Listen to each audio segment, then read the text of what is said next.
Bismillah ar-Rahman ar-Rahim. Hello, people, and welcome to Footy Judge Mo, people. Welcome to another stream where we actually talk about the football and what happened. I am actually joined today with Olo. Big up everybody, of course, that joined from El Ahwa stream. That was a hilarious cooking by Amza, an absolute great stream, of course. We spoke about City, we spoke about Man United, we spoke about Arsenal.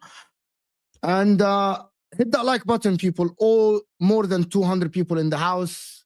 And I want to get your opinions in. I want to get what you guys think.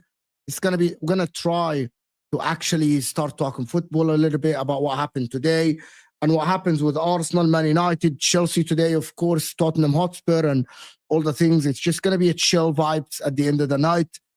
It is 1:10 here in the morning here for me in Egypt. Big up everybody that is here. Olo called it, so he wanted to join the stream, and Olo is always welcome on my channel, and everyone is welcome on my channel. By the way, if anybody wants the link to actually come and talk, let me guys know. You can text me on Twitter or Instagram as well. You can come and have a chat with us.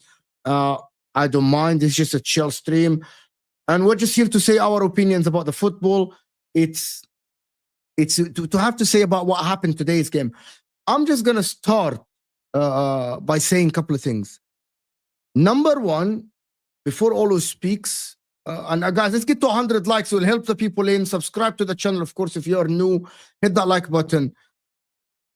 Everyone that was speaking today after the game, and they were trying to analyze the Arsenal and Man United game today, and I'm trying to speak from a football objective point of view here.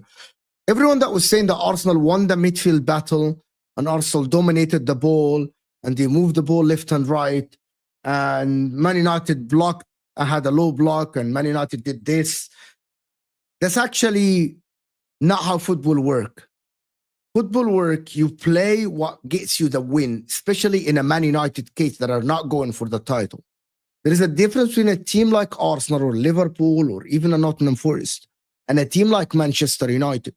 Manchester United today play to their strengths from their point of view against a team that is superior to them.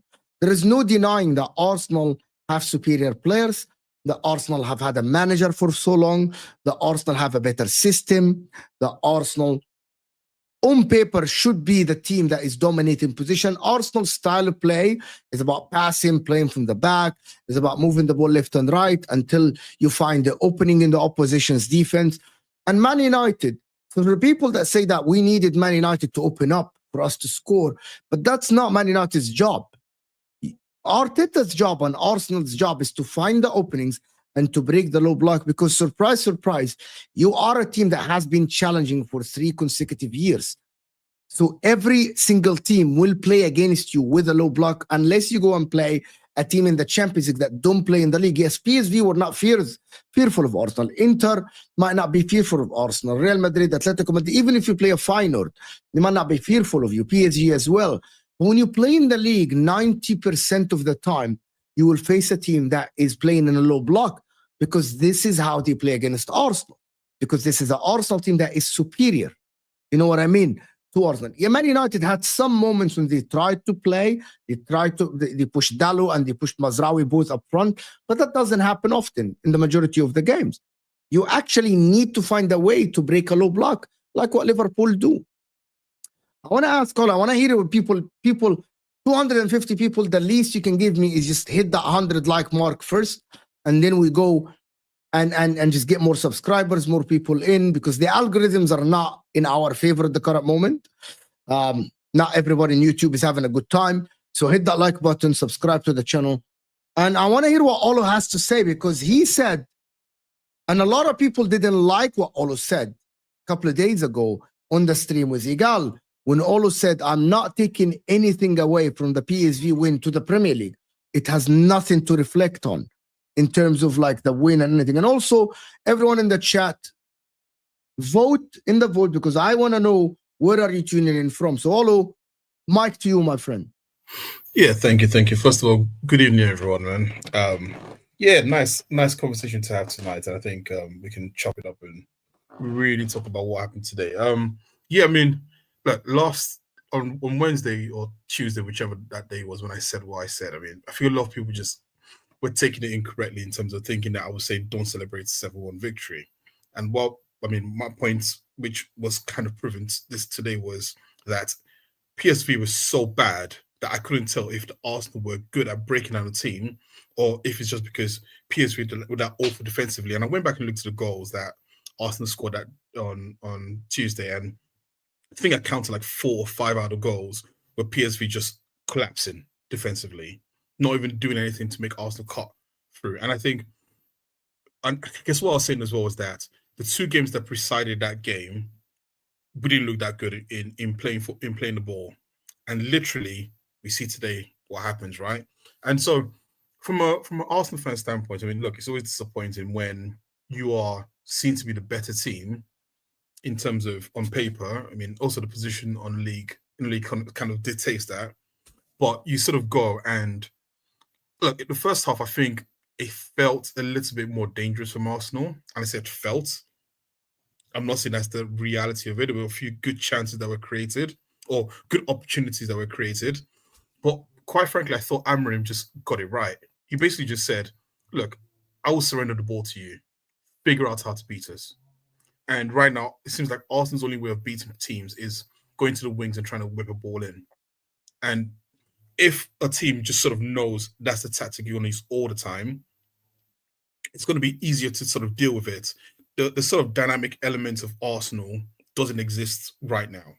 And I don't know what Arteta has done between last season and 2 seasons ago and now. It just seems very robotic, very sort of predictable.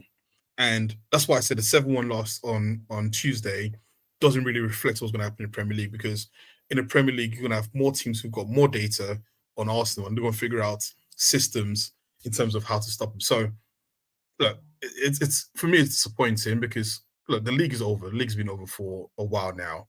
But it's the fact that we still look like we don't have a clue yet how to break some teams down. That is very disappointing. And that's why I feel like this Arsenal team will not win the league. Not now, not next season, because I have to be honest, for the first time now, I have this feeling that this Arsenal team is not full of ideas. It's not a team that is had different avenues to score goals, to break other teams. It looks like it's a one rhythm, and if it doesn't go your way, you struggle, regardless of who you play. And that is just down to how the manager coached the team, and the difference between your team, Pep Guardiola had this thing until it didn't work, and he changed the way he played. Like Pep Guardiola, for the people that say he's only one system, over the seasons, we have watched Pep Guardiola change from a striker in Aguero to a false nine with no striker, win a league, to a number 9 that score all the goals and everyone just servicing him, to go back to change from the wingers, to buy him back a Marmoush, who is a second striker or a winger. And it doesn't look like Arteta has it in him and has the courage to change the way you play. And it's reflective on the way that Odegaard plays, which is supposedly the most creative player you have. The guy, again today, even though, and I have to give him credit for this today, he tried to shoot from outside of the 18 about 3 times, but the majority of the times, he is trying to go to the right side. I watched it today when Timber is trying to look inside, and Odegaard is pointing to him to go to Nwaneri to start. You know, Arsenal play this dribble passes to get someone behind, and Odegaard flicks it. Yep. I've seen Arsenal try this today about like 10 times. I'm like, clearly Man United have been coached to stop that. Clearly. Yeah. Man United have been coached. And also, I have a fear that Nwaneri is going to be a victim of the system if he plays on the line. The difference is he's an 18 years old. He isn't someone, you remember when Arsenal last season, when Saka had a little bit of a dip in form, and everyone said, okay, why is Saka's playing bad? They started laughing at Saka. And when I was analyzing the games and I was looking at the games, like, it is very obvious why. You can tell why. Because it's the same exact sentence that you keep writing the same sentence, assuming that it's going to work. Other people have read it already. It's already read. Yeah. You can't just keep doing the same thing over and over again, expecting it's going to work, because you are really undermining what other coaches do in the dressing room, because they study Arsenal, they study the way you play, and they're clearly finding a way to stop it. Is that thing of, if the plan doesn't work, just try it again and keep trying until it works. And sometimes, like, I'll put it this way as well. Like last year, I said that the most important person for Arsenal's right-hand side was Ben White, right? And it just came from the fact he did a whole bunch of overlapping runs. And what you're seeing, I think, they're seeing from Odegaard is the old habits are dying hard, in the sense of that he's trying to do the same thing he was doing with Saka and Ben White last season. The difference is that you've got 2 players now in Timber. Timber does overlap, like he does try to, but he doesn't do as much as, there's the whole thing on Ben White just goes off running. The minute someone touches the ball, he's off running down the wing, right? Yes. And of course, then you've got Saka, who is very good at coming inside. And one of the things that you watch Saka, what he does is that he gets the ball on the run, whereas someone like Nwaneri gets the ball to feet. Like he's more stationary, while Saka is more moving. I think Odegaard is suffering from the fact that, one, he has to learn to adapt his game. Like, there's no excuse for him. Like, if he's going to be, 1, the captain, but 2, also a great player, he has to be able to adapt his game to whoever is around him. I think he's just defaulting to what he's been coached to do. That's the first thing. And Arsenal cannot be too reliant on a system. Every now and then, we have to have players who would just take this game out of the scruff of the neck. And right now, it doesn't seem that way. It just seems everything sort of like keep trying and keep trying and keep trying. HM is saying that I typed in the title that Arteta's losing the plot. And I think he is. And I think it is. He is losing the plot. I think he's feeling the pressure. From the answers, like we're phase 4, from the refusing to answer simple questions about the title race after the game and about the Liverpool games as well. He is feeling the pressure. He is feeling the frustration of the fans as well. And it's getting to him because he's inexperienced. But that's a good thing, though. Like, you don't want to. You also want a manager who is going to feel the pressure. Like, I look at it this way. I'm sorry, I interrupted there. I look at it this way. You can either be gracious in terms of like just say the right things, right? You think of someone like an Ole Gunnar Solskjaer, or look at someone like Ten Hag, who would always just say the right thing, right? And you have those managers, or you have some managers who actually, you look at someone like a Simeone, who is always fired up, or you have someone like even Pep. Sometimes he gives vague, unnecessary answers, like just to bat things off. So Alex Ferguson. So I don't care, and to be honest, I'm fine with him being under pressure and losing the plot and those things, because it means that actually it's affecting him. The worst thing you can have is a manager who just sort of goes, well, there's nothing I can. Look at Amorim. One of the things that we say about Amorim that's been a problem is that when he talks in the press, it just seems like it's just baffling, and he just seems to accept that Man United are bad. Yeah. You know what I mean? I've watched. And I've seen that. Yeah. so I mean, and so from I think he's losing the plot. I think there is pressure on him. I think the pressure is that the fans who were singing, the Did songs you of say? like, I'm sorry. Did you say that Ten Hag? Ten no, Hag used to waffle a lot, bro. I Ten know, Hag used to say the weirdest things in press conference. I used to say that this guy's not in the right frame of mind, bro. With all of due course. respect. Maybe when I say saying the right thing, I mean that he's trying to give like a PR answer, right? He's not trying to really say what's on his mind. Like that's what I mean by saying the right thing. But obviously he was just random. Like I don't like he was weird. But yeah, like the pressure comes from the fact that I think now Arsenal fans who have always been behind them, yeah, there is an element of discontent. And I've always said if you start losing people in the stadium, that's when there's problems. And I think it's gone from the feel good factor of 2 years ago to now, wait, what's going on? We should be better than this now. I have the feeling that the fans in the stadium are starting to feel the same thing. It's like, yes, we haven't won the league, but we're supposed to be a little bit better than this. Why are we playing like this? You get my point? Yeah. Why are we playing the way we're playing now? Why are we so systematic? Why we're seeing the same exact problems happen over and over again? And don't tell me it's no striker. Don't tell me it's not Saka's not there. Because again, I'm going to repeat this again. If Arsenal are creating abundance of chances and Mikel is putting them wide, I'd say, yes, your problem is a striker. Like what we're seeing with Kai Havertz when he missed abundance of chances against Man United. That in that game, I can tell you that, yes, that game, if you had a striker, you would have won that game, the 2-2 game, because Kai Havertz missed 3 sitters. But lately, Arsenal have not been creating abundance of chances to the point that I keep saying, yeah, if Arsenal have a striker in this game, what would the number 9 do today when you didn't even create clear-cut chances in this game to score? The only 2 chances I see with a far post cross and the shot basically from Declan Rice. Other than this, Arsenal kept the ball very well, and that's about it. There was some. I mean, I think the things that good opportunities though. You had good opportunities, but you didn't create the clear-cut chance. Yes, that's my biggest problem, right? There is a difference between a clear-cut chance like a Mazraoui, the cross for Mazraoui, that was a clear-cut chance.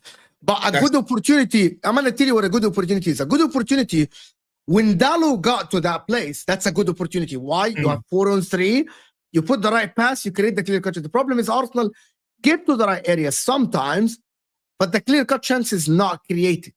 Yeah. You get my point? I know, I agree. Like for example, Mourinho had that shot where he dragged it wide. Again, it wasn't like a sort of. By the way, that was that was not a chance that was created. Odegaard dribbled from halfway line and it was nicked off his foot, and Mikel Merino caught the second ball. That was not a chance that was created by Arsenal. That was and in the traffic. Mikel Merino collected it and took a shot. Exactly. And the second one was the Trossard shot where he sort of bounced off his foot. And then he took a shot that went wide, right? Again, it's not a clear-cut opportunity. It's a chance that's been created by fortunate. So I agree with you. This is what I mean by, like, it seems like our best chances right now only comes from us crossing the ball into the box. It doesn't feel like we've got that. Which is very strange, passing. It's such a weird thing. But I'll tell you what, right? One thing that, and I know we'll probably talk about Man United a little bit after this, but one thing that was very apparent for me, and I'm going to give someone who most people don't like some credits on Man United, right? But it showed us the difference between when we brought on Martinelli and Garnacho, right? And people go with me here, and I know I'm sort of saying something about Garnacho, which a lot of people don't like. And I made a joke in saying both of them are brain dead. But when you saw the difference between Garnacho and Martinelli, when Martinelli came on, his default behavior was just to move on the outside. And cross. That's it. Garnacho, everything he did was, most of the time he was trying to run inwards, right? He was on the right-hand side, and a lot of his runs were actually diagonally running into it. So even the free kick came from the fact that we were chasing him down, and you bring him down in a dangerous position. A lot of the chances that Man United was starting to get when they were actually getting a foot into the game was him. I don't think he's a great player, like in terms of like what he does, but I think that's actually, in a weird way, and again, Amorim has not shown himself to be a great coach in England. I'm not saying in Portugal he wasn't a great coach, but in England he hasn't shown himself to be a great coach. But I think a lot of that was also just telling them, someone like Garnacho, listen, I don't want you to just go down the right-hand side and run into a blind alley. I need you to drive into the team. when we brought Martinelli on, I'd have loved for Arteta to be able to adapt. Where he just felt like putting him on and say, Martinelli, just do what you do best, which is run on the outside. And it was just the same thing over and over again. It's frustrating. It's frustrating to watch. Sean, big up Sean for the super chat. Appreciate you. So, guys, we can't have 69 likes, guys. That is embarrassing. We need to have at least 150 likes. Hit that like button underneath the live chat. Vote in the poll, guys, because I want to know where you guys are tuning in from. Guys, we cannot have like more votes than likes. So hit that like button, people. Sean, if Pep doesn't win the FA Cup, there will be another manager that has matched Arteta 6 seasons. The reality is kicking in, and that's why he's rattled. If Pep doesn't win, that means yes, because if Pep doesn't win the FA Cup, who's going to be the manager, Sean, that will win the cup if Pep doesn't win the cup? I don't understand what you mean by this. Is it going to be... So it means it's either Emery, because I think Emery's Aston Villa's in it. Who else is in it? Brighton are in it still. Emery. Yeah, but none of them has had 6 years with their team. None of them. I think what he's saying is that they would have matched what he has done in 6 seasons this season, basically. I hate those sort of But this comparison, Sean, comparison is irrelevant because it's being objective. I'm not doing, to be honest with you guys, I'm not doing this show to banter. I'm just doing this because 2 hours of banter. Like it's just hard for me now to do banter, to be honest. Yeah. I mean, it's the same thing as saying that when Arteta came in after 6 months, he's matched a whole bunch of coaches like CV. I mean, we could play those semantics so many different ways. The only thing, Sean, that you can talk about, to be honest, which is something that is very honest actually, is how Arne Slot came to the league and won the league in his first season. And I was speaking to Hussam about this, and I have to say this to Liverpool fans in the chat as well, if we have any Liverpool fans in the chat. By the way, Liverpool are not doing what Man City did or what Liverpool did in the 99 season. Liverpool are not going to every game superior for 90 minutes, battering team left and right. Liverpool win games in the last minute. Liverpool miss a lot of chances. Liverpool struggle to win games. But the difference is Arne Slot found a way to actually win the majority of his games with the players he has by playing Robertson the right way, by playing Gravenberch, by utilizing Szoboszlai, by improving Cody Gakpo, by improving Diaz, by even using Darwin Núñez sometimes. Think about it, when people say that it's only Salah, I think you're wrong, because if you say Liverpool are only Salah, what about Gravenberch? What about Van Dijk? What about Alisson this season? That is a lot of people that have done their job to make Salah score goals and stay in the game the majority of the time. And McAllister as well has been... I'm not his biggest fan, to be honest. I think he's a good player. I don't think he's a superstar. Like, if I'm picking players this season for Liverpool, to be honest, if I'm ranking Liverpool, I'm going to say Salah number 1. I say Van Dijk number 2. I think Gravenberch number 3. And I can say even... Alisson didn't play a lot of games this season. I'll say Kelleher number 4, because I think Kelleher, in that period of time when Alisson was injured, like Kelleher lost them 2 points. But like in the grand scheme of things, he lost them 2 points. But the amount of saves he made, and you can tell that, like, with all due respect to all the Arsenal people, Arne Slot have changed games with Curtis Jones, with Darwin Núñez, with Harvey Elliott sometimes, with Conor Bradley sometimes. So we cannot just have that, like, these players, Arsenal would not have taken them into the team. The problem with Arsenal is that, yes, you have injuries now, but even in the beginning of the season, against a team like, I don't know, like Bournemouth, for example, when you had the red card, I didn't see Arsenal, for example, trying to win the game. And that is a massive difference between Arne Slot and Mikel Arteta.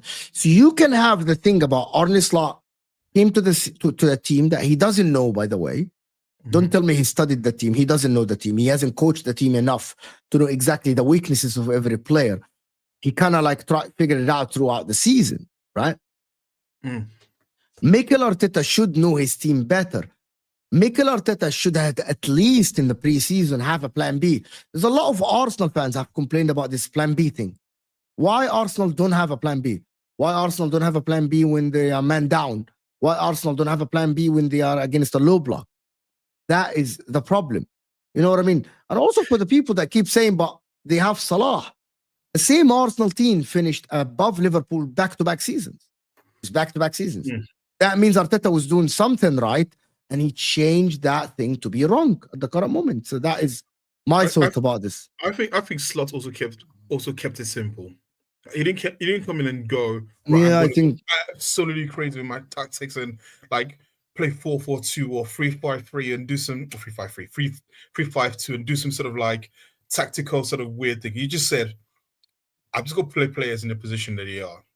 And when one player doesn't work, I'll take one out and put another one in. And sometimes keeping it simple is the best.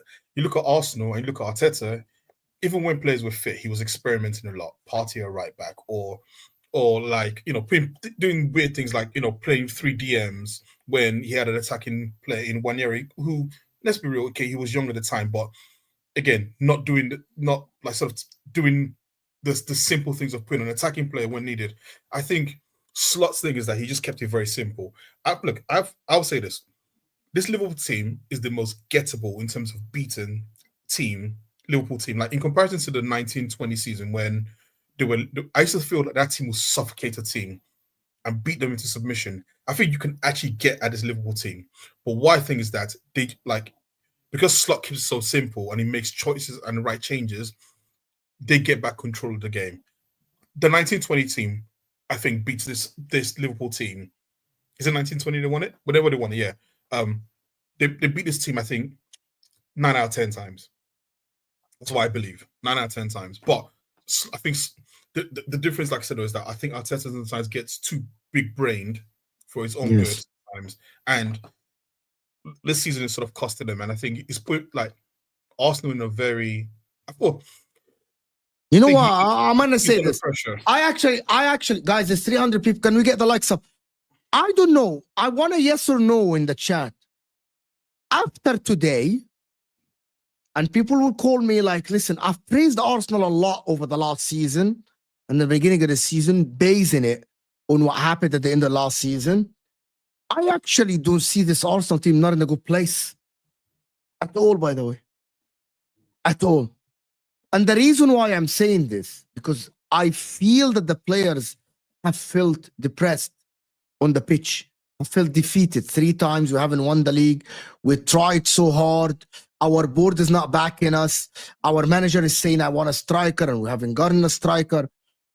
I am looking at this Arsenal team, and I am feeling what I have said last season, at the end of the season, that I'm feeling that Arsenal will peak, and now it's going to the, when you reach the peak of the mountain, and now you go down a little bit, like Man City did, without actually winning a major trophy. Right? Without winning a major trophy. And the problem with Arsenal now, is that I'm looking at the tactics. I want to see something new. I want to see something exciting for Arsenal. You get my point? I want to see something that is different to make me believe that Arsenal can go again. I don't want to see the same patterns of play. I don't want to see the same things happen over and over again. And the problem is, and I'm gonna do a show tomorrow talking about this Barta guy and what it means for Arsenal.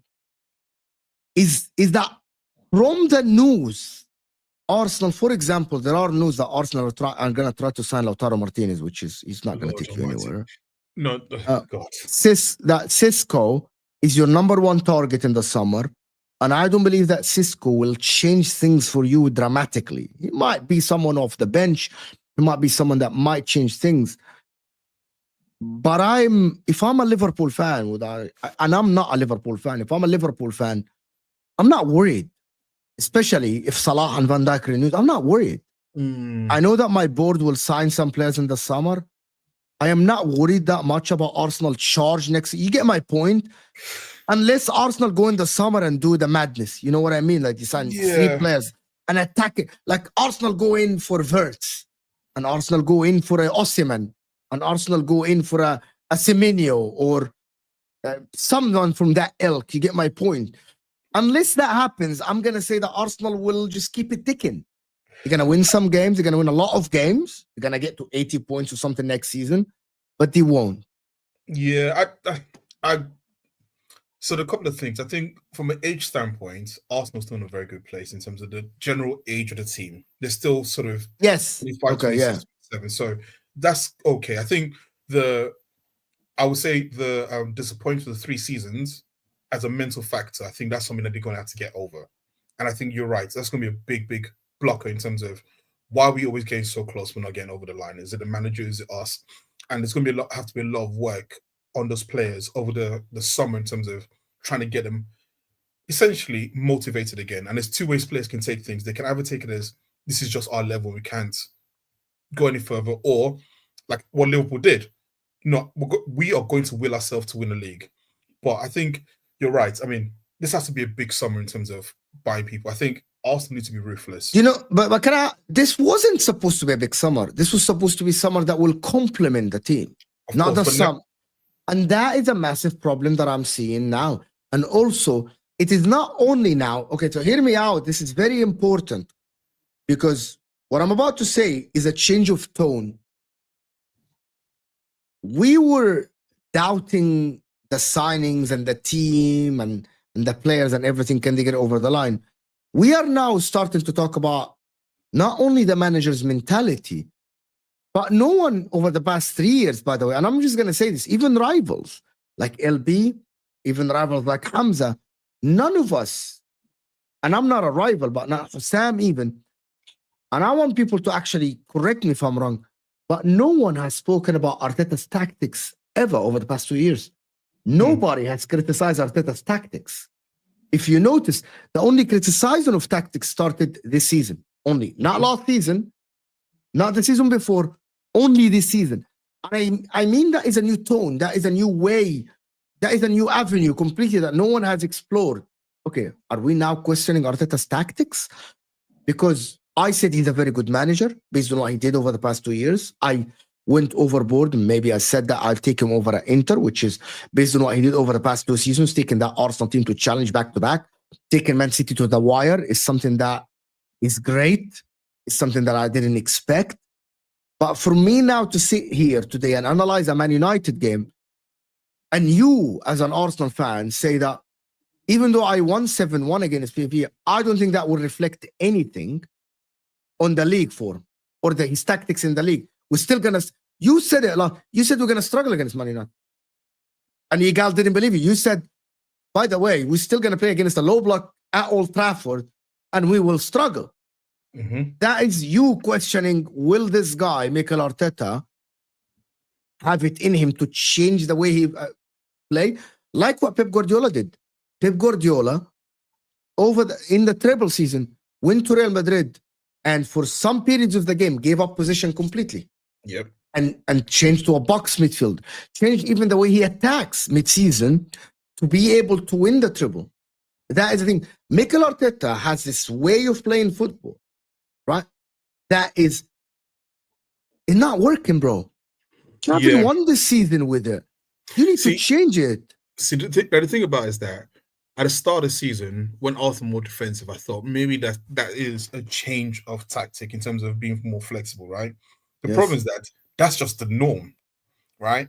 So there's a difference between seeing something you go, okay, 2 or 3 games, we're going to approach the game a little bit more controlled, not give away too much of the ball, not concede too many chances, just sort of bore teams out and maybe get 1 or 2 goals because we've got better players.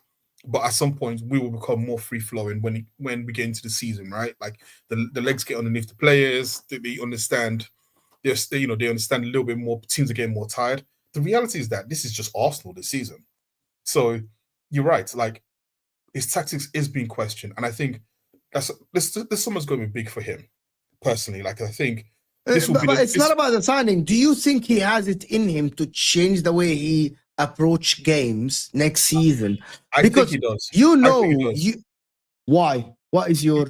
So the reason why I think he does is because I think that we've seen he has evolved over time, right? And as a young manager, he's like most young managers, they continue evolving. New data comes in, like you watch Liverpool play and say, right, I'm gonna take some of this and put it into my game, take some of what Man City have done in the past. I think that from the fact that he's still quite young and the fact that he's shown he can evolve his team, that I think he will evolve and tactically he probably will do something different next year. The question will be, is it going to be good enough? Because there's a difference in changing your tactics versus it being a good enough tactic to then win 38 games. Or I don't think this is a very good tactic. to win the league because people are figuring you out, you have to change. You have to change. He has to change. This intricate passing on the right side or the left side, trying to get someone behind to cross the ball, people will figure you out. It's going to be the same story next season. Same story, because with all due respect, you're not going to sign an R9. That's like the thing. Even the Osimhen or the Jokers, they're not R9. They're not Ronaldinho. They're not. You're still going to sign limited players. Well, that's again, and this is where the big summer has come in. I think Arsenal need to go into the summer and say, essentially, we don't need players who are just a system player, a player you can just drop in. You need someone. You know that Arteta will never, ever, based on the history, and I'm analyzing his history, is not a guy that will let a player move outside of the system. You know that. Yeah, you know this. I know that. That's my problem. But I think this is why I said the summer has to be big. He has to accept that he needs more than one game changer. You can't just have Bukayo Saka digging you out of situations with a shot or with a cross for the whole season. He has to go out and get someone else who is, because listen, I cannot live and watch Martinelli and Trossard run to the line and try to cross again.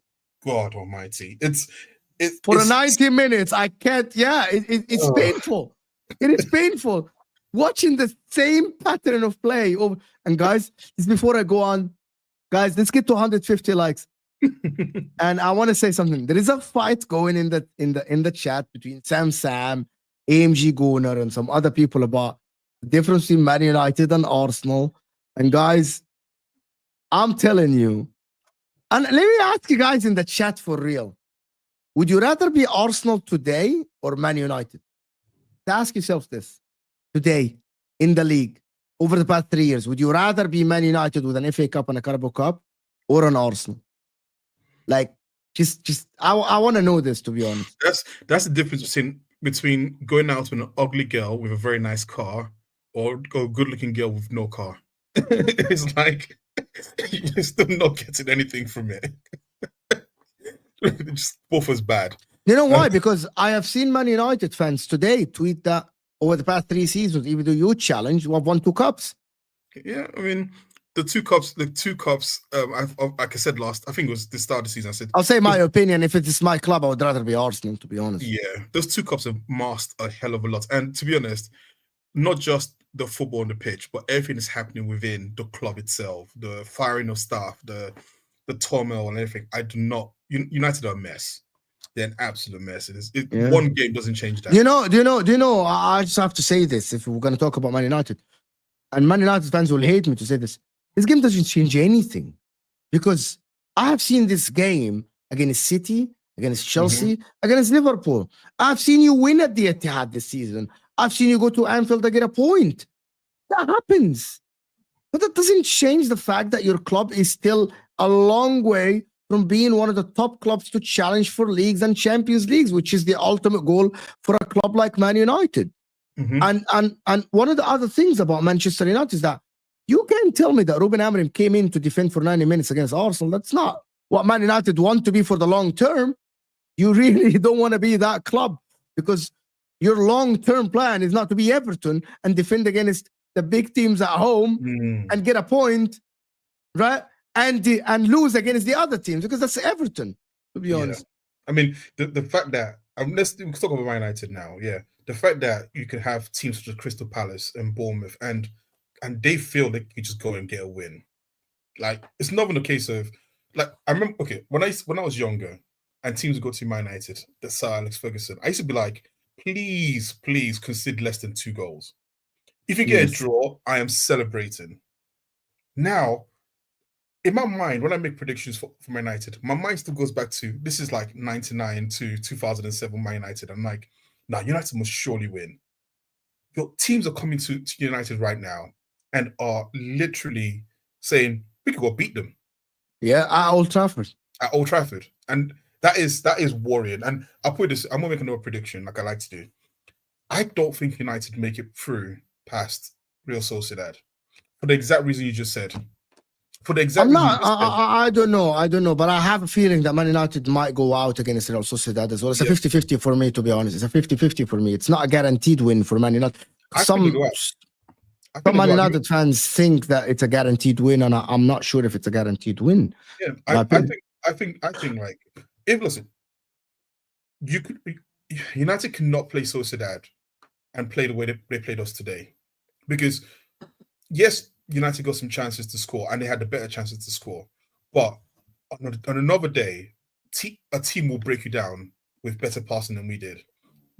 The second half was obviously much better than the first half, and I think that's maybe masked a little bit in some United fans' mind that actually maybe we played well. I've seen a lot of United fans saying we deserve to win. Listen, that's your opinion. I just, from what I saw watching that team, it's at some point in the first half, it looked easy to cut through them still. It doesn't.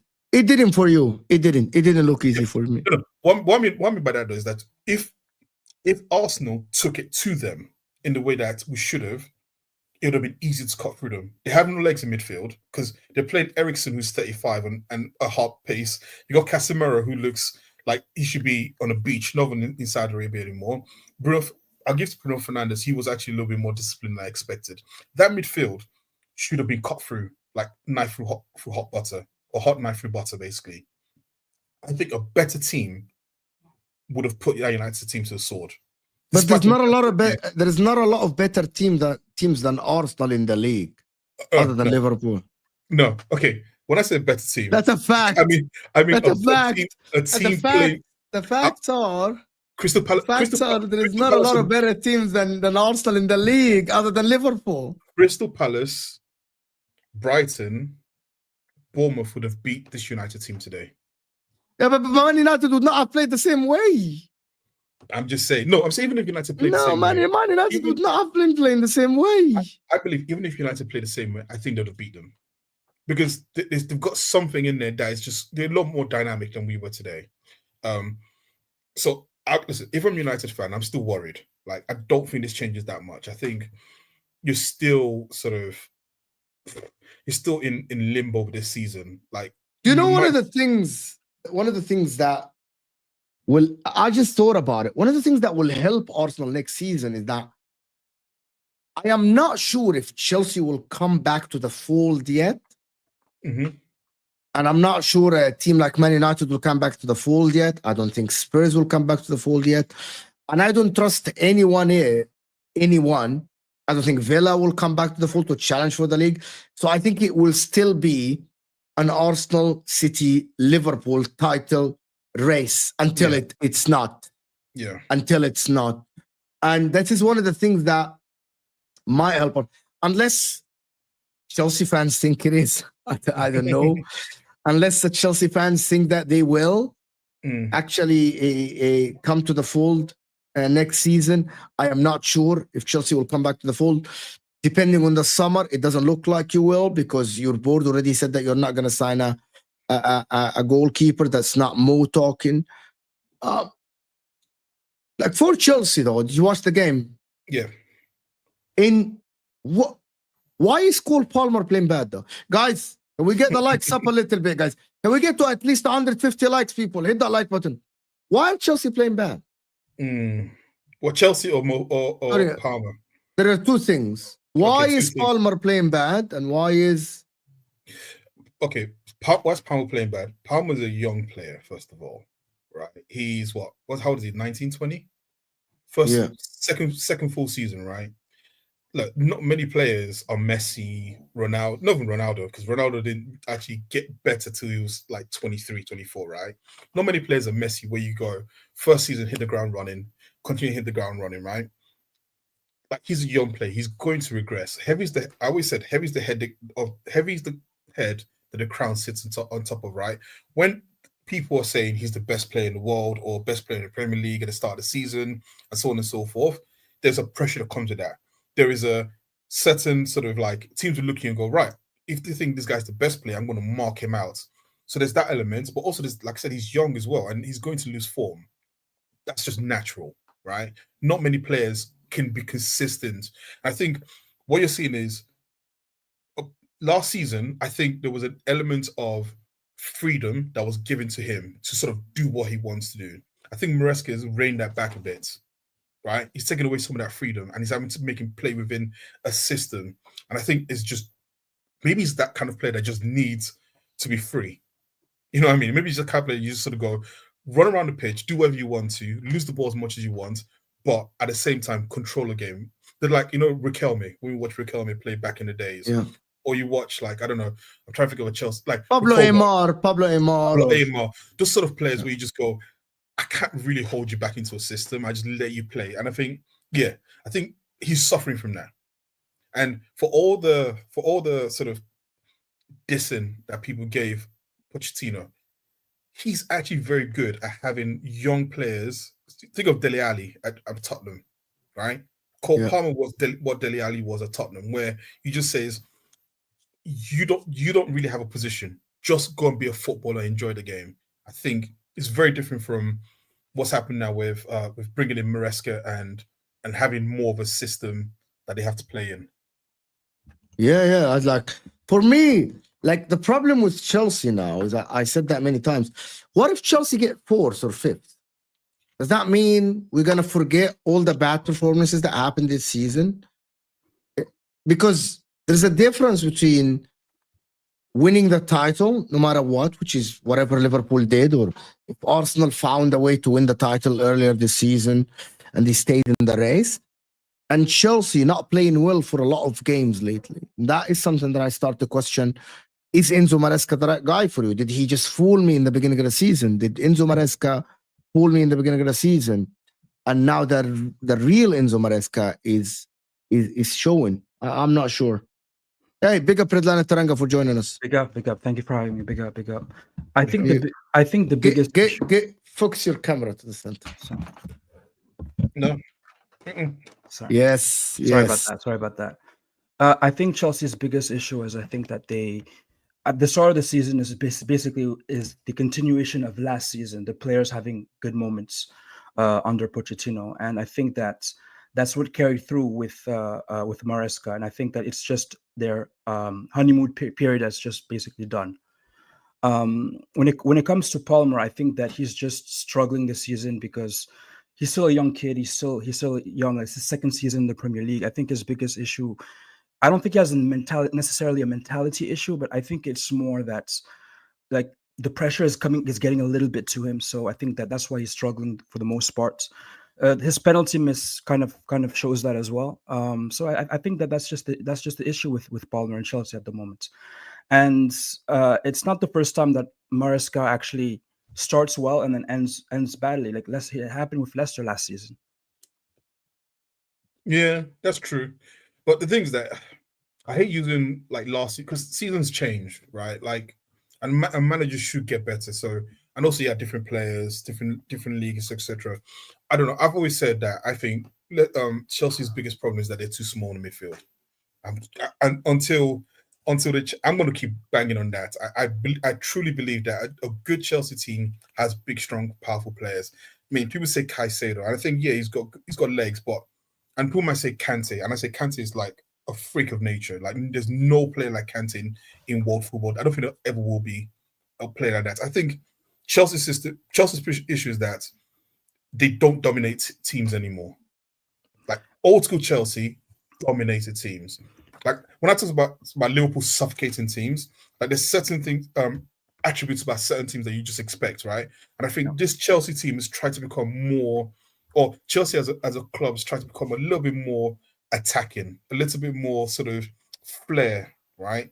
And I think you'll see now, I don't think the fans are used to that. They're used to seeing teams who just went there and bullied teams into submission.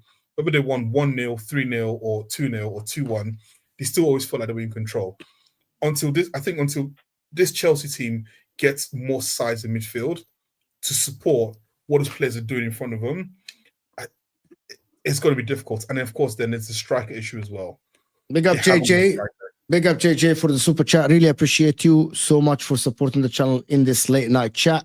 Mo, Maresca is failing Cole Palmer. Maresca is a bum. There's a lot of people now that have come to this conclusion that this guy's just a bum. This guy is not as good as they thought he was. And I'm gonna raise a question here. I'm gonna raise a question to everyone. Do you guys, you as an Arsenal fan, Olu, and Redlan Teranga as a Liverpool fan, do you guys think Chelsea will be within the fold next season, within the title contenders? It really depends on their targets. If they go back and try to sign the kids, then I don't think that they're gonna be challenging next season.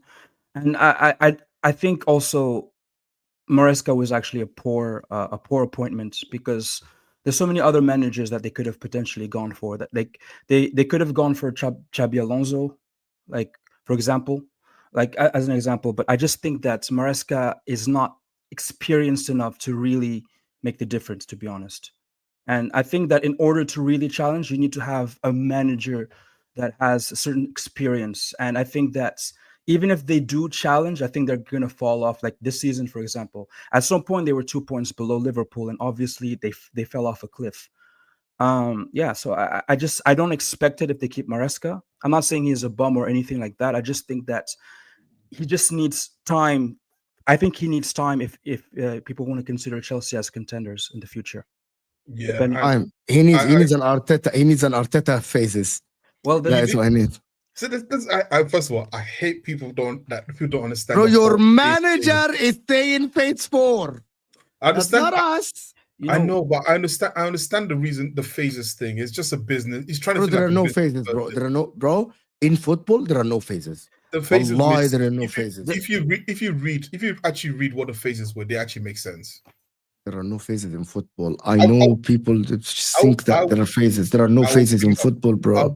So the first phase was to get rid of deadwood players. I don't know why I called it a phase. All you had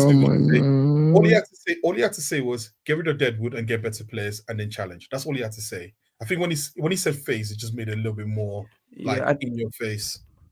I think Arteta's losing the plot a little bit. I think he's a great manager, but I just think that he's a better version of Brendan Rodgers at Liverpool. I honestly think that he just can't get them over the line. And I think that last season kind of ruined them in the sense that, because I want to go back to Chelsea, but fine. Go ahead, finish your point. I was just saying that last season they got 16 out of 18 points out of 18 games, and they ended up winning nothing. Right. So I think that mentally, I think the players subconsciously, they don't necessarily trust Arteta. Maybe they think they do, but I think subconsciously, because that's what football is. When you go so many years, when you the hope is there, and then after 3 years, nothing happens from it. Yeah. See, and the reason why this is why I wanted to hear that, because I made a joke once when I said like the best way to get the best of Arsenal is get Arteta, who's good at coaching defensive teams, and get Brendan Rodgers, who's good at coaching attacking teams, and just get them as co-managers. I like this comment. Mo start thinking and creating content for next season discussion. This one is done. It's not done that. You are in the Champions League. What was the question you asked about Maresca? Yeah, but hold on. Before guys, we got someone, big up Luke, spending their hard-earned money for you guys to like the stream. We still have over 250 people in the chat. So at least 200 likes is the minimum. Hit that like button so YouTube will know there are more interactions and it will send more people our way. And if you're new to the channel, make sure to subscribe. Thank you, Luke, for supporting the channel. Appreciate the donation and the super chat. It always makes the day better, of course, because this is what we do here. Thank you so much, Luke. I'm going to leave this here for the people to hit that like button. People, always remember to like the video on your way in. Doesn't cost you a penny. You go ahead. So you were saying the question is, do you see them challenging under Enzo Maresca? So now,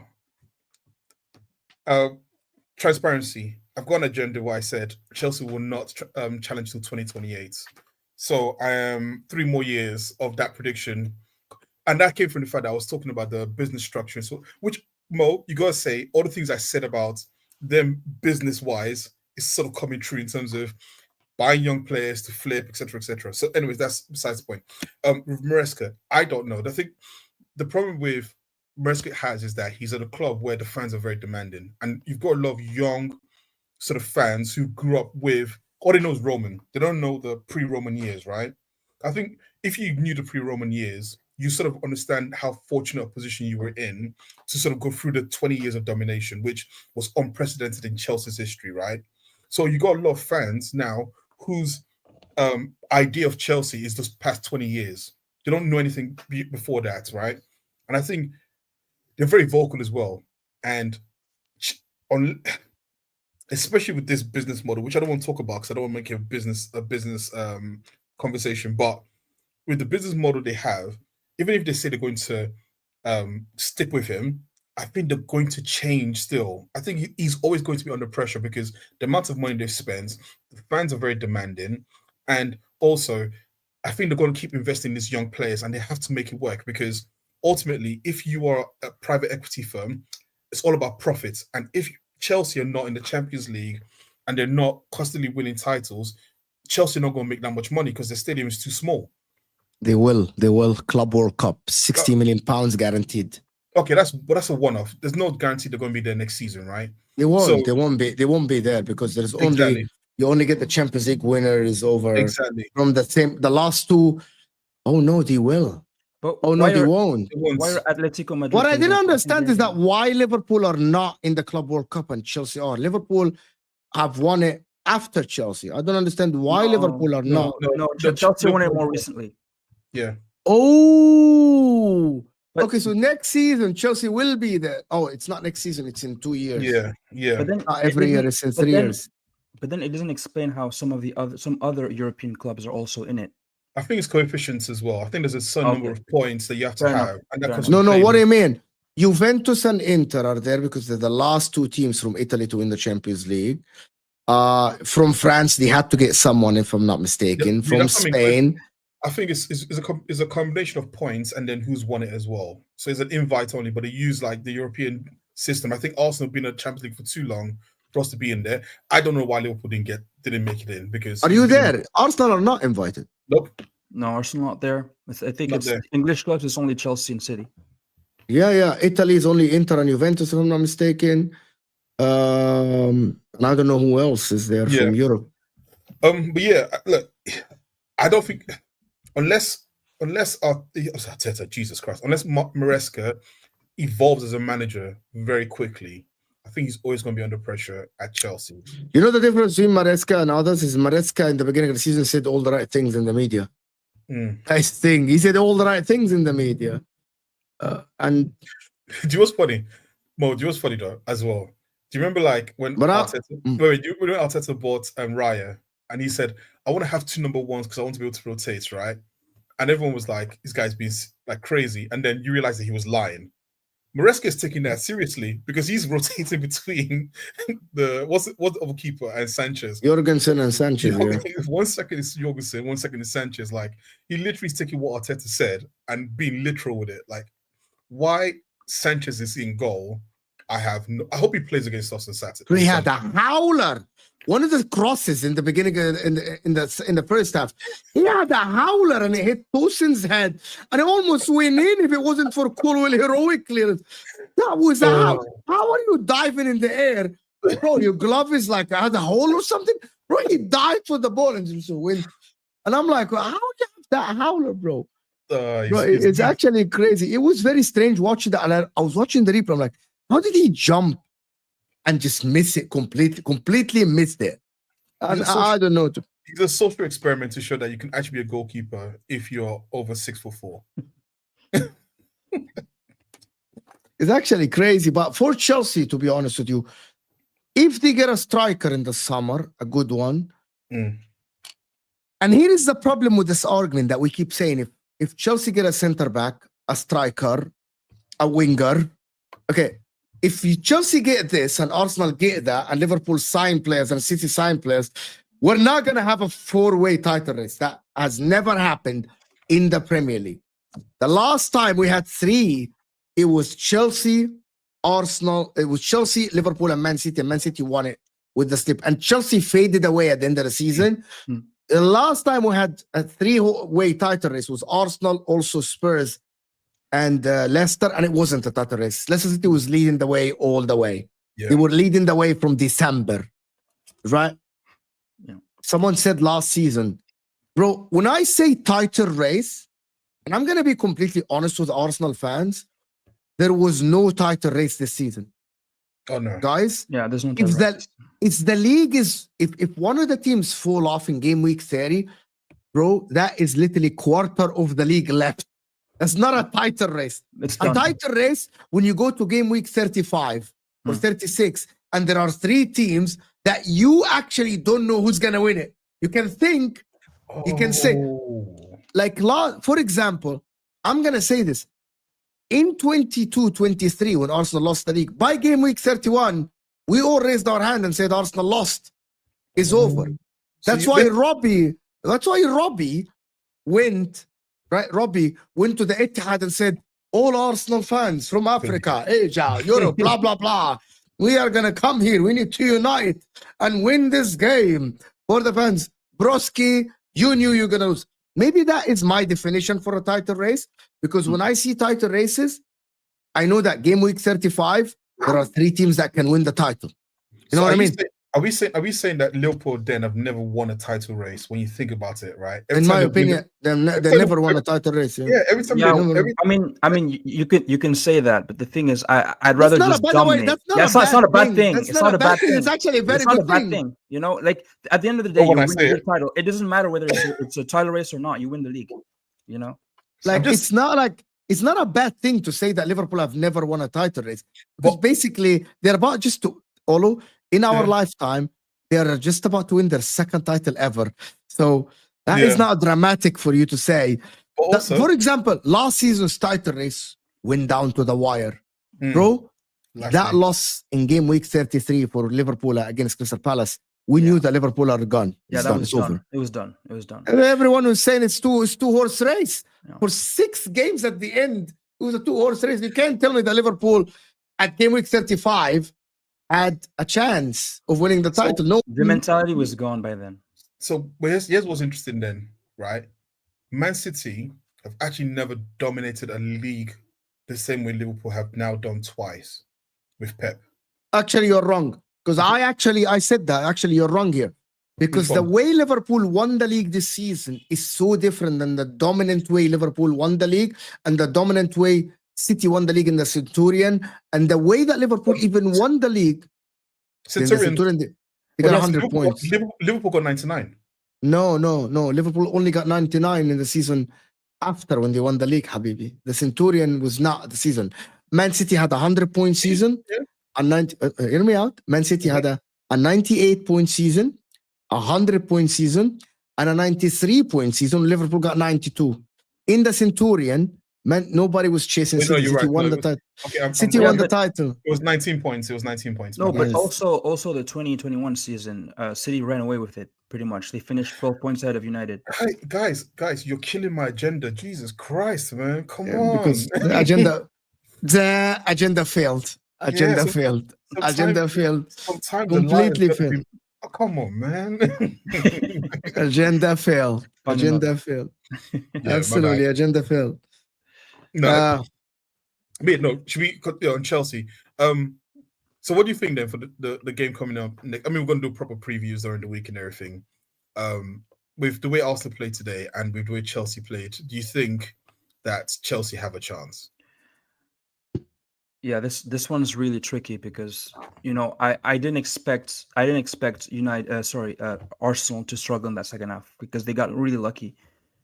For me, I'm just looking at this game, and for me, I think that it's an absolute must-win for Arsenal. Absolute must-win. Not in the sense of the league, because the league is done, but they need a little bit of momentum. Because the thing is that game is right before international break.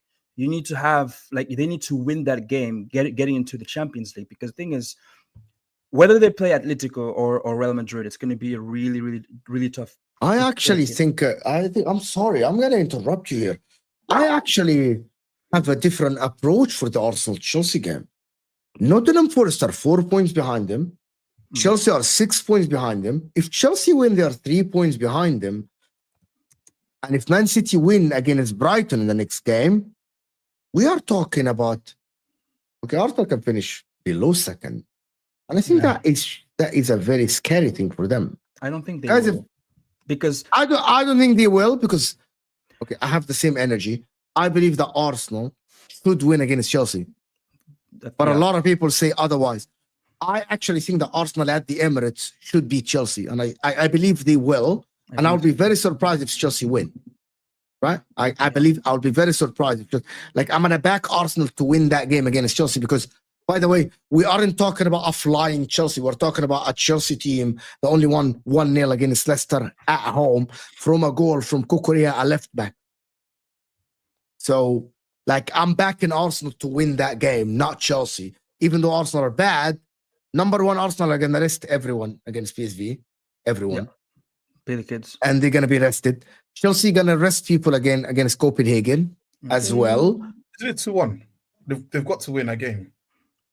Yeah, but they can still afford to rest few players. They're playing at Stamford Bridge. They're playing, yeah.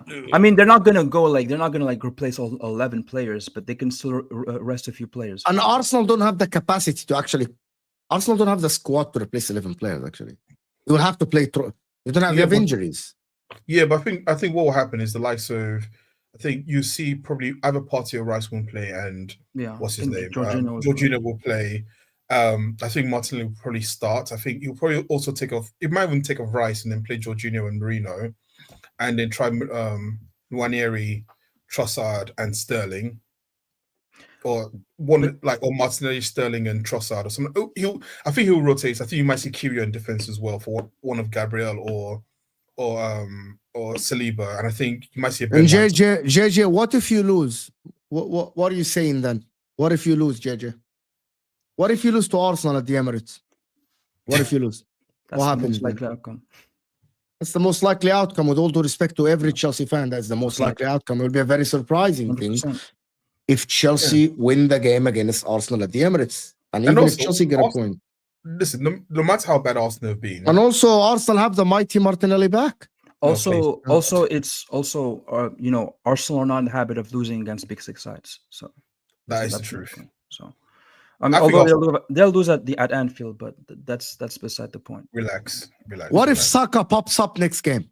I doubt it. No, I think that would just be really stupid from Arteta to even. Bro, you know that they're not gonna play Saka unless they're sure that he's 100% fit. Yeah, exactly. So that's definitely not even on the card. So he's how would you know? They said Martinelli is early April.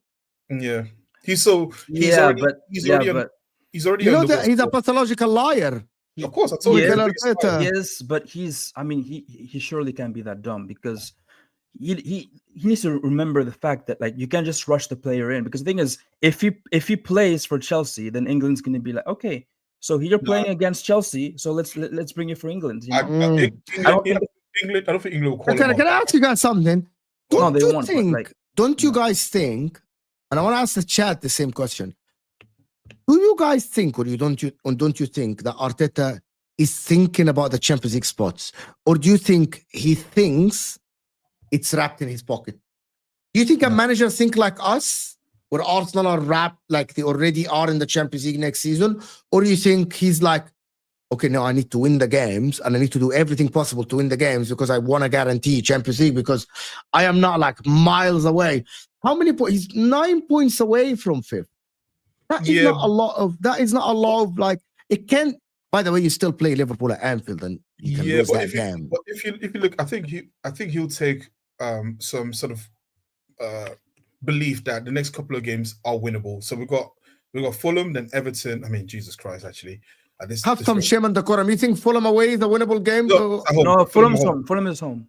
Fulham home. So Fulham home, Everton away, Brentford at home, Ipswich away, Crystal Palace at home. You know what? The only guaranteed win for me is Ipswich at home. Really? Away. No, Ipswich away.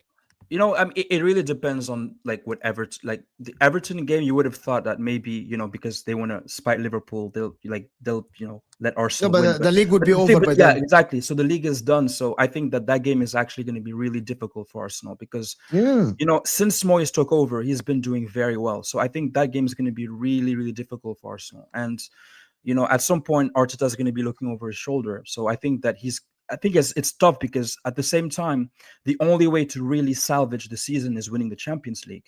But at the end of the day, also they want to finish in the top 5. But I think they will. But Arteta he's an overthinker, so that might cause a problem as well. So Diallo still thinks that there is a chance of winning the Champions League. Love it. I love that. I love the energy, my man. I love the energy, bro. Go on. I'd be careful. Do all Senegalese people think like that? I doubt Arsenal win it, but I don't think there's a 0% chance because you never know. Like Chelsea when they won their first ever Champions League title. Wow, when they won their first ever Champions League title in 11-12, that was their first ever. You're gonna have to win it at some point. I'm not saying it's this season. I'm just saying that. No, Sam said we will die before Holland or Arsenal. Holland win the World Cup or Arsenal win the Champions League. That's likely, but like I wouldn't completely rule them out. Can I say something, Diallo? If you reach the semis, you have a chance of winning the whole thing. Of course. That's for sure. And by the way, I'm gonna tell you something, Diallo. If you reach the semis, you have that chance like everyone else. Like, by the way, it's a 1 in 4 chance. At that time, you're gonna play Liverpool, right? Home and away. No. You have it? Yeah, you're gonna play Liverpool or PSG. Is it? Semi. Oh, yeah. Liverpool. Liverpool. Okay. You're gonna play Liverpool. Okay, you're gonna play Liverpool. Okay. Arsenal have a habit of not losing to big teams. And by the way, I'm going to tell you guys something, and I disagree with Hussam completely, by the way, on this. I know that Liverpool are different in the Champions League, but I am telling you, Arsenal will approach this as much as the league games. This is different, and I'm going to tell you why. Hussam's evidence is the Man City games that they used to win, right, against Man City. But he forgets that also Liverpool were the only team against Man City that were always head-to-head. Pep never won against Jurgen Klopp at Anfield. Never. And on this one game when already Liverpool won the league and there was nothing there, right? If Arsenal play Liverpool and if Inter play Juventus or play AC Milan or Real Madrid play Barcelona in the Champions League, it turns into a league game at that time. It turns into I'm home and I'm away in the league. I know this from the fact that when Inter played Milan in the Champions League, like it turns into a league game, and eventually it turns into a league game. People think that because Liverpool in the Champions League is different. No, once you see the Premier League team and Arsenal, because they already have been there, you know what I mean? Last season and the season before, and these players have experienced the atmosphere years and years and years. Arsenal have had the same players for years. Liverpool have had the same players. You know, do you get my point here? Like Barcelona playing Real Madrid. It's not going to be, the Real Madrid of the Champions League will pop up. They might, yes, but the opposition is it's just Real Madrid. We have seen this game before. Yeah. We have seen this movie before. And also, I'll say this as well. Porto, when they won the Champions League in 2005, 2004, yes. 2005 yes. Was 2005 you? No, it wasn't. 2005 Liverpool, yeah. Like I would, but let me just continue what I said before you go to the history. Yeah. I am still gonna give Liverpool the upper hand for one very main reason, right? The second leg is at Anfield. There's another one. No. There's the second leg is at Anfield. Normally, the second leg in the semi-final plays a massive difference in who advances. By the way, always it has been always the case. By the way. I agree, but also as well, I think the away goals rule, taking that away, has changed this slightly. But there's a second reason. Because the energy. Look at PSG and like the energy is different. I know. There's a second reason, because by that time Liverpool would have most likely wrapped up the league. So I think that's the weekend before we play Arsenal as well, yes. So most likely we're going to rest our players, even if it means losing to Arsenal, because at that point our priority would be the Champions League. So that's another advantage for Liverpool, in my opinion. Yeah, well, I was gonna say though. In terms can I tell you the difference? Can I continue before you go on? Before you go this, you know the difference? Why the second leg is so important in that game, Olo? Because Arsenal cannot play the first game and stink it out. That's right. You just can't. That's right. They're playing at your own stadium. You can't stink it out, hoping that you go to Anfield and win the game. You have to play. But on the opposition, Liverpool can really go to the Emirates and fucking stink it out for 90 minutes, knowing that you're coming back to our ground, and not vice versa. We will stink out. You won't. You won't. No, we will stink out both legs. The way I see it is, if Arsenal win by only one goal, I think that's done. I think Liverpool will smoke you guys at Anfield. Wait, Like mhm. the players are Actually, gonna come. I disagree No. with you. They're gonna come to Anfield and Completely disagree with they're gonna shit their pants. There's No, they won't. 100%. Yes, I don't think so. When did Arsenal shit their pants at Anfield lately? Champions League is different. Champions League is Exactly, completely see? different. It's not. Champions League That's is different. Yes, it is. Yes, it is. It's not. Actually, in fact, when is the last time Arsenal completely shit their pants? Yo, never. so this is the Arsenal side that are Man City 3-1 and 4-1, 4-1. and Brighton 3-0. Also, this is an Arsenal side that No, are no, playing but their no, wait, second, when I- second when I- season in the When I say Champions League. man. yeah, so, So- when I say shit their pants, though, what I mean by that is like Get battered.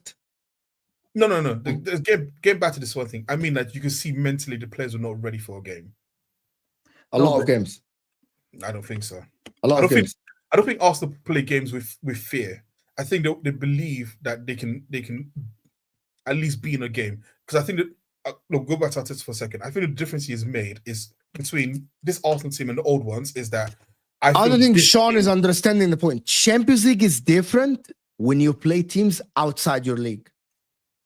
It's only different when you play, especially nowadays, with how the media is covering the games, with how the teams have been there for many years, and how Arsenal have been there many times. It's different. It's not going to be different. However, it's going to be different for. I only accept the difference is that Arsenal will be for the first time in this generation, for some of the young players, for some of the young people and the fans of Arsenal, to ever see this team in a Champions League semi-final. That's Because the the last time they were in the semi-final, I believe it was 2007. If I'm not No, mistaken, No, 2007? we didn't. No, we got there when we played Man United and Ronaldo scored a goal from the halfway line against Manuel Almunia. Isn't that 2007? That's Mm, what doesn't was it? doesn't. It's Wait, later is than that? Wait, is that when United won the Champions League? Yeah, 2008. 2008. 8 then. 2008 then. 2008. Yeah. that was the last time. Yeah, because after that we never made it.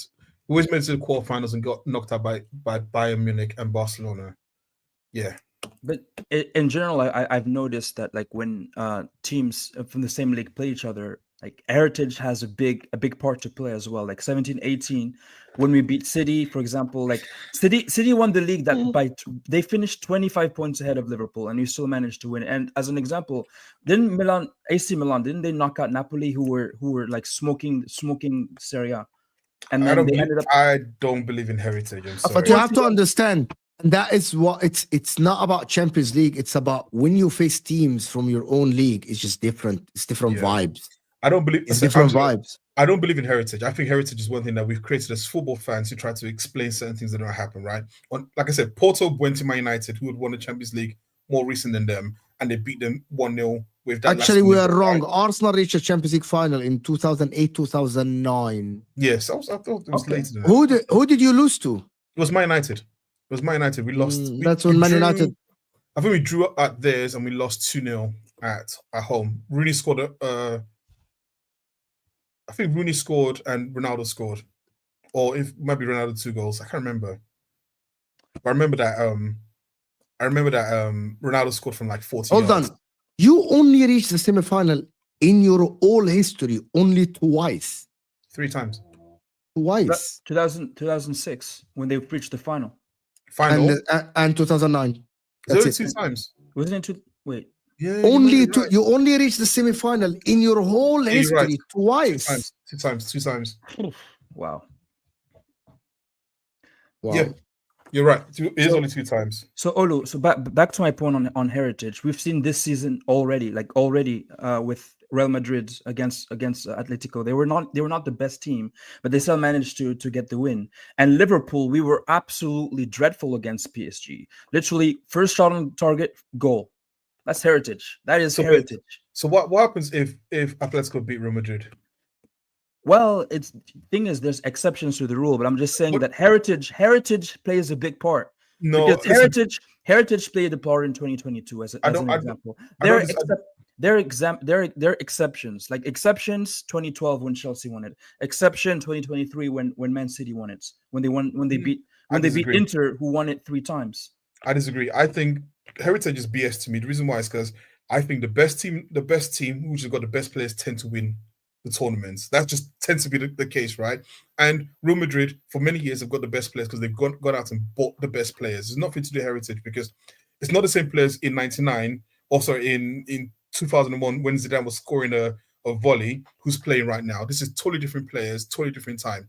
I think generally the best teams or the teams with the best players win a tournament. So if you want to call it heritage, is just you having the best team, that's fine. But right now, you don't see like you don't see a Red Star Belgrade winning it right now because they don't have the best players, but they've actually won the Champions League before, or Steaua Bucharest, right? So I mean, like heritage for me is just something that we create. I think that if you look at every single season, 99% of the time, the team that wins it has got the best players in the world, or some of the best players in the world.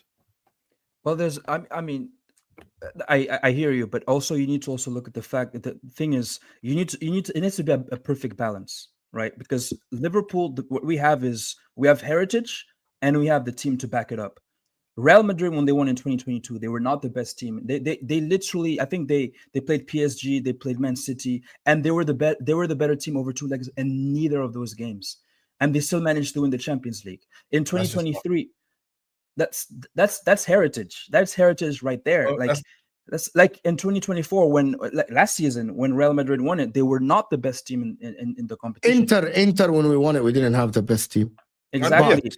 But we had. Do you know what we had? We had clutch players. Exactly. Thing Eto, Milito, and also we had one of the most clutch coaches. One of the most clutch coaches. Still some of the best players in the world. Eto was not a scrub. Milito wasn't a scrub. No, Eto was Schneider at that time. Eto was the best striker in the world because he just came from a triple season to win another triple. So basically, factually, he was at that time one of the best strikers in the world, if not the best. Point. And that's the point I'm making. The best players. Look, I'll take it back to this. But I'm going to tell you one thing. Wallahi, this thing is so tricky. Because Real Madrid, bro, had an aging Toni Kroos and an aging Modric and an aging Benzema, and literally. Wallahi, I said that to Hussam. The word heritage, you guys don't understand it. I have been here. I've done that before. Exactly. I am not scared of going down 1-0, 2-0. I have been here. The composure. That is what people call heritage.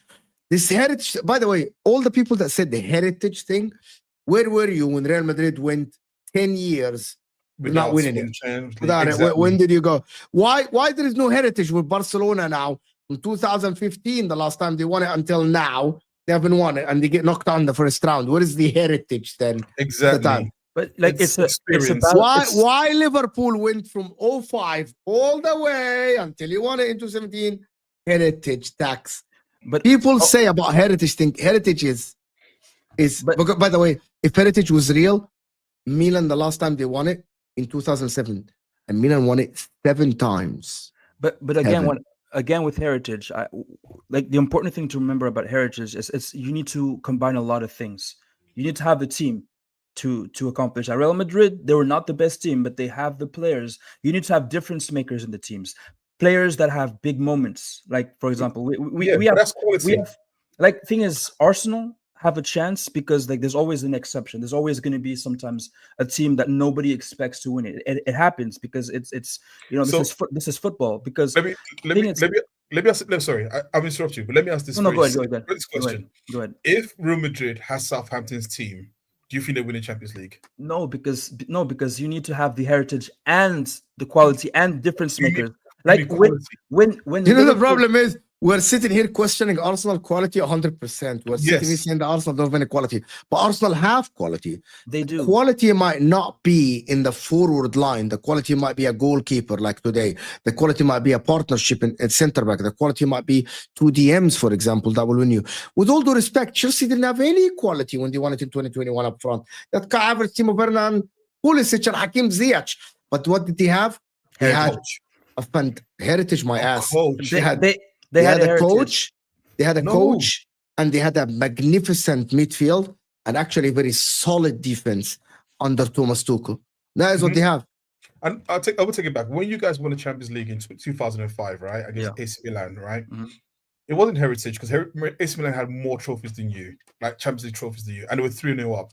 It was luck. It was quality and luck, basically. And the reason why I say luck is because the goalkeeper, what's his name, Dudek, makes a save where he doesn't even look at the ball. and it hits his hand and hits the post, right? Yes. It takes quality and luck to win things. Heritage, I think, is something that we have obviously romanticized Real Madrid, and Real Madrid have done a very good job in romanticizing themselves and saying, we're Real Madrid, 15 times Champions League.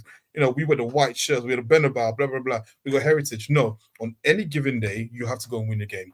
I think they have made this heritage, Real Madrid are the ones who have made this heritage thing something that isn't there. They have the best players in the world. They buy the best players in the world. They recruit the best players in the world, which allows them to constantly. By the way, in 2002, Real Madrid won the thing, and then after this, they had the Galacticos, and they haven't won it. Didn't Let me do this. Wallahi, I think heritage is overrated, is overused and overrated. That's what Diallo thinks. But again, it's a combination of things. Like when you're saying, for example, if we don't have Salah, if we don't have Van Dijk, if we don't have those two players, we're barely a European team good enough to challenge, to even make it in the Europa League. No. I think you have another player called Heritage. He can win you the game. No. You need a combination of having a good enough team, game changers. Because if you remove Salah, you remove Van Dijk, we don't have enough game changers that can actually help us win the Champions League. It's heritage, it's game changers, and of course it's luck, because luck happened for us against PSG as an example. So it's a combination of things. The reason I'm saying this is the thing about Liverpool playing Arsenal. The reason why I think that we're heavy favorites is, of course, the second leg is at Anfield. We probably wrap the league, so we probably can save players, rest players. And the other thing is we have 4 players who have been there, done that. They won the Champions League, and they can make the difference. We're all crazy, actually. We're all crazy to think that, because we're assuming that Arsenal will go past Real Madrid. That's the part that's killing me. Hajisno is saying Liverpool is always the different animal at Anfield. Until you're not. Yeah, it's very true. Certainly in Europe, we are. Certainly in Europe. Yeah. That's. I've always said this, that there's something magical about Anfield under the lights, and that I just know, and that's why you won 5 Champions Leagues in the last 15 years and 5 league titles, because you're a different animal at Anfield, my man. That is why. Just ask Henri what going to Anfield in UEFA Champions League is like. I heard Rio Ferdinand say that going to Anfield is different. But I'm going to ask myself, going to Anfield is not that different, because we went to Anfield and they had to get the referee to absolutely rob us, so for them to actually go by, because we were winning 1-0 and they were starting shit in their bed, and fraudulent referee sent off Alexis Sanchez. They had to send off Alexis Sanchez, bro. In 2021, they had to send him off because they were scared shitless, bro. No, that's what happened. Let me ask you a question. And then they tell me about Anfield and bro, we were a shit team under a manager that never won a trophy in his life. Inzaghi went to Jurgen Klopp with Lautaro Martinez and Alexis Sanchez. And Alexis Sanchez had to be sent off for you to go through, because we were going to draw the game. Have some shame. Talk to me about heritage. Let me ask you a question now. There's you know how you were cooking Arsenal. I mean, we've all been cooking Arsenal fans for pre-gym all and all that stuff. Isn't that what you're doing right now with the referees? Ooh. What do you mean? No, but that game. No, there are games that there is a difference. In a knockout stages, like Chelsea, you can get robbed. In a knockout stages, like Bayern Munich versus Real Madrid, when Vidal got sent off and Real Madrid scored 2 offside goals. That's a different than when you hold the whole league, like Liverpool, for example. When you lose the league by 1 point and there is one decision that can go your way to win you the league, right? And you tell me that is not the referees' decisions. Yes, you can definitely blame the referees, bro. Have some shame. And also, Liverpool fans, you guys lost the league by 1 point because the referee refused to see Rodri doing this. And also, guys, listen, right? Watch on Tuesday what's going to happen. Anfield's going to come on alive. They're going to sing "You'll Never Walk Alone." They'll sing for about 2 minutes, and it's going to go dead silence, and then nothing will happen. And then in like the 55th minute, they'll decide to start singing. Think about that. I don't want Liverpool to go out over and over again. I can't stand PSG, and I am not going to live through PSG playing Aston Villa in the fucking quarterfinals of the Champions League. I'm not doing that. What's your I am prediction? not doing PSG Aston Villa quarterfinal. Yo, Wait, wait. PSG fans and the players are doing way too much. Especially the Hey, fans are doing hey. way too much right now. You know. Mo, but Way too Aston Villa got heritage though. I dare Liverpool turn up without Virgil van Dijk and Salah. Use the heritage player. Use the heritage. As I mentioned before, you need a combination of things.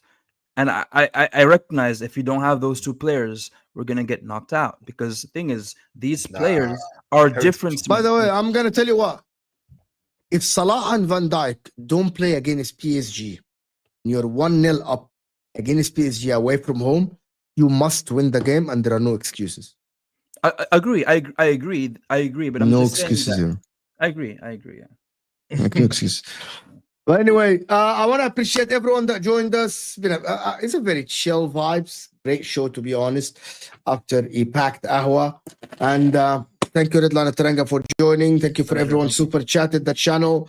Tomorrow is the National League, 2 p.m. UK time. Turn on the notification bell if you're here. That would be a great discussion with Rory, Dan, Staffy, and Tom Little. Of course, big up Olo for joining me. Appreciate you, my man. Anytime. So much. Appreciate you so much. And thank you guys for joining us. And we're out of here, people.